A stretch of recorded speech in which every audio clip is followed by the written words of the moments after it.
మనసుకి మాత్రం బాగా దగ్గర సంబంధం ఉన్నట్టుగా అనిపిస్తుంది.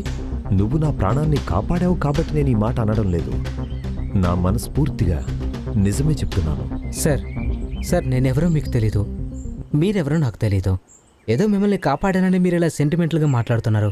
నా బ్రతికేంటో ఏం చేయాలో అర్థం కాక గందరగోళంగా ఉంది. సార్ నా పరిస్థితి ఏమీ బాలేదు సార్. నేను వెళ్ళాలి సార్, నన్ను వదిలేయండి. బాబు, తమ్ముడు, సార్ ఈ ఊళ్ళో చాలా పెద్ద మనిషి. ఆయన ఇచ్చిన మాట ఎప్పుడూ తప్పరు. ఆయన ఇంత మంచి అవకాశం ఇచ్చారు.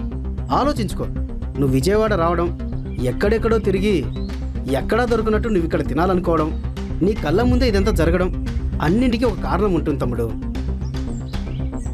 అనవసరంగా ఆలోచించకుండా ఆయనతో వెళ్ళు. చంద్రకాంత్తో వెళ్ళడం కరెక్టే అని ఆకాష్ కన్విన్స్ అయి తనతో పాటు బయలుదేరాడు.